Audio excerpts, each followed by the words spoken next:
Hello, good morning. Vamos a estudiar hoy cómo hacemos preguntas que se van a contestar simplemente con un sí o un no en el tiempo presente continuo. Recuerden, presente continuo es el presente de momento, ahorita. Okay. El presente continuo vimos la semana pasada que se formaba con el verbo to be y agregándole ing a nuestro verbo principal. Y les había dicho yo desde que comenzamos a estudiar inglés que el verbo to be es un verbo muy especial y muy importante y lo sabe. Entonces, él dice, a mí nadie me viene a ayudar, ¿verdad? Ya lo habíamos comentado esto. Entonces, cuando tenemos verbo to be, lo único que hacemos es tomar el verbo to be y ponerlo al comienzo del enunciado. Si yo voy a hacer la pregunta, ¿estás bailando? Voy a decir, ¿Are you dancing? ¿Are you dancing? La forma corta de contestar estas preguntas es yes, sí, o no, no. Después el sujeto. Cuando a ti te hacen una pregunta, ¿tú estás bailando? El sujeto cambia y decimos yes, I. Y en este caso, bueno, también la forma del verbo to be va a cambiar. Yes, I am. Yes, I am. Esta sería la forma correcta de contestar esa pregunta con una respuesta corta. Fíjense que aquí, en este tipo de respuestas cortas, cuando decimos yes, yes I am, no puedo usar una contracción, tiene que ser completito. Para hacerlo negativo, no I, y aquí sí puedo contraer, no I'm not. ¿Ok? Entonces, si te pregunta alguien, ¿are you dancing? Si estás bailando, dices, yes, I am. Si no, no, I'm not. Ok. Les hice otra pregunta. En este caso, el sujeto es Paul. Por lo tanto, el verbo to be es is. Is Paul eating? Is Paul eating? Yes. El sujeto es Paul. A la hora de contestar con una respuesta corta, yo voy a usar el sujeto, pero no usando nombre. Tengo que usar el pronombre. El pronombre en lugar de Paul sería he, ¿verdad?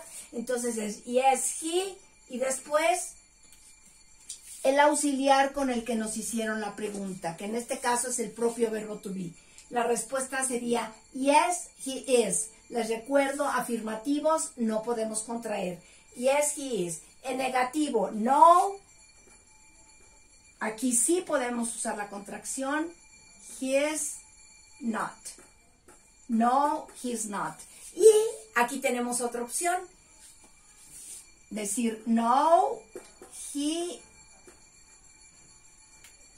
isn't. Ok, ¿cuál de esas dos está más correcta? Están igualmente correctas las dos. Ustedes pueden escoger la que quieran. En esta contraje el sujeto con el verbo, en esta contraje el verbo con la negación. Eso sí, nada más una contracción, ¿ok? Escogen esta o esta, la que ustedes quieran, pero una. Ok, otra pregunta. Aquí tenemos de sujeto a Luis y Sergio, es plural. Por lo tanto, mi verbo to be fue are. Are Luis and Sergio running? Yes. En lugar de Luis y Sergio, ¿qué pronombre vamos a usar? Correcto, they. Yes, they. Y después nos vamos a ver con qué nos hicieron la pregunta. Con el auxiliar, que en este caso es el verbo. Yes, they are. Igual que en los anteriores, en los enunciados afirmativos, cuando contestamos en forma afirmativa, no podemos usar contracción. Para el negativo, sí. Entonces decimos no, they're.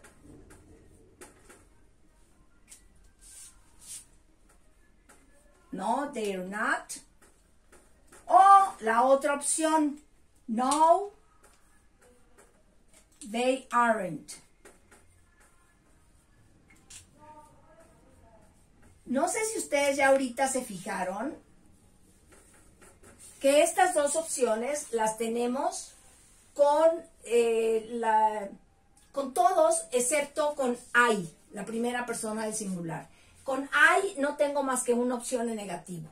Con las demás tengo dos. Contraigo el verbo, el sujeto con el verbo o el verbo con la negación. Sujeto con verbo, verbo con la negación. ¿ok? Pero en la primera persona con I, nada más una opción, ¿ok?